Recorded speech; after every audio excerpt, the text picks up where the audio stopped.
Let's stay with our human rights theme this morning. And while South Africa commemorates Human Rights Day today, it is also the United Nations Day for the elimination of racial discrimination. And it also came about as a way of marking the Sharpeville Massacre, where 69 people died and 189 were injured when police fired at those protesting against past laws. This year, South Africa is commemorating the event under the theme, the Year of Unity and Renewal, protecting and preserving our human rights gain. But for a more global perspective, let's chat to Abigail Noko, who is the regional representative for the UN Office on Human Rights. Abigail, a pleasure to have you. Thanks very, very much for coming in. Well, for joining us, I should say. Well, thank you for having me, and happy Human Rights Day for all your viewers. Yeah, and to you as well. But, you know, sometimes I get very confused as to whether we actually say Happy Human Rights Day or we look at it in a much more cynical manner. Because when we talk about human rights, it should be a happy occasion, and yet we see not only here but globally human rights abuses on a daily basis on a mass scale. I mean, what are your views on that? Well, I think indeed they remain a lot of challenges, but I think we cannot forget at the same time the journey that has been traveled. And it just takes a day like today for us to be able to look back and really see the gains that we've had, especially in this country. I mean, we're also celebrating 25 years of the Constitution of this country, and a Constitution that contains a Bill of Rights that is globally revered around the whole world. So I think whilst there are a number of challenges that remain, we must also acknowledge, you know, the fact that there have been significant gains that have been won. For this day, for example, as you mentioned in your opening, it is the International Day for the Elimination of Racial Discrimination for the rest of the world, precisely because of what happened in Sharpeville. And as a consequence of that, we also have a global treaty that is dealing with the issue of racism. And a lot of people are being able to claim their rights to demand justice because of these treaties. And I think that is something that we must always emphasize, that whilst we look forward to brighter days when it comes to addressing human rights issues, we have made a lot of traction. And that's really the message. And for us on this day, we really are looking at projecting the voices of those who face discrimination. It is for that reason why that the theme this year is Voices for Action Against Racism. So, I mean, we talk about racial discrimination, and you've just spoken through the origins of this day, this particular day that has been declared by the UN.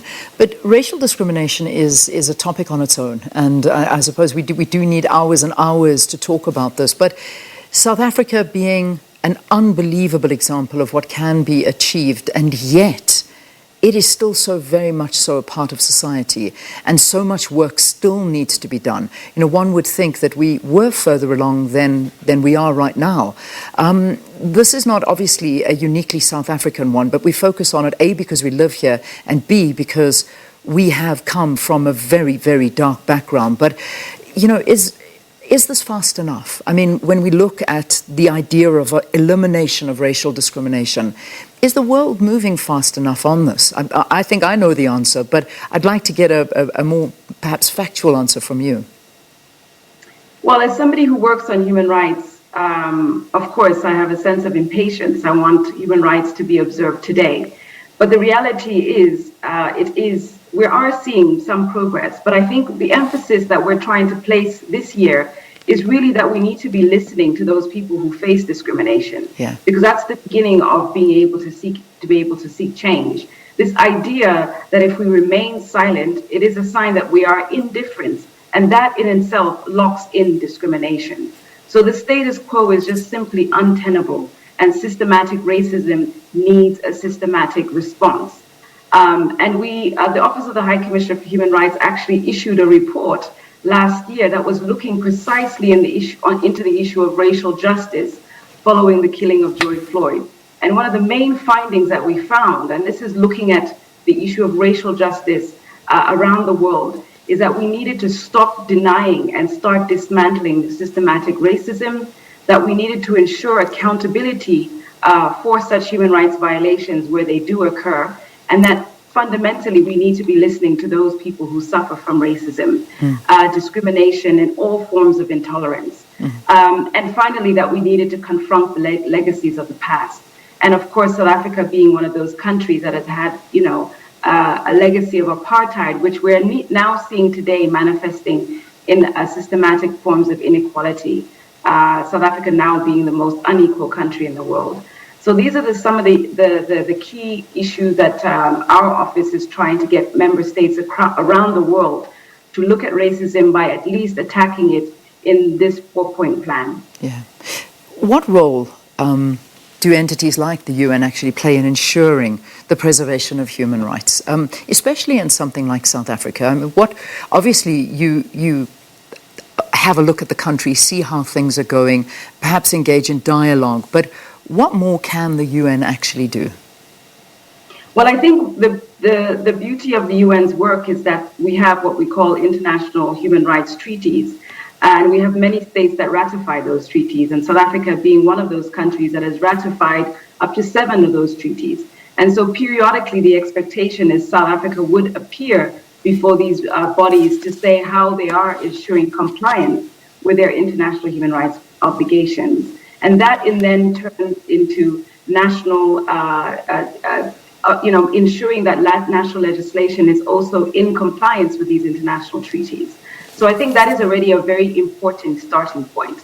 And then in the UN system, there are a lot of peer review mechanisms, such as the Universal Periodic Review, where countries peer review one another in terms of their human rights record. And South Africa will be coming up for its peer review later this year. So that is also an opportunity for member states to discuss amongst themselves what progress has been made, what are the challenges, and issue recommendations. And of course, we have the very strong voice of the High Commissioner, the Secretary General, and all United Nations officials who are constantly speaking out against violations wherever they occur, with a view to really being able to change the situation on the ground and focus really on those most vulnerable or those who find themselves in a situation of vulnerability and those most left behind. All right, we've got to leave it there. I'm so sad we have to. It's just in the interest of time, we need to quickly take a break. But Abigail, thank you. Thanks very, very much for talking to us and putting a bit of significance to this day from a UN perspective, and also focusing in on the UN Day as well. That is for the elimination of racial discrimination, all stemming from what happened in Sharpeville. And Abigail Noko is the regional representative for the UN Office of Human Rights. Let's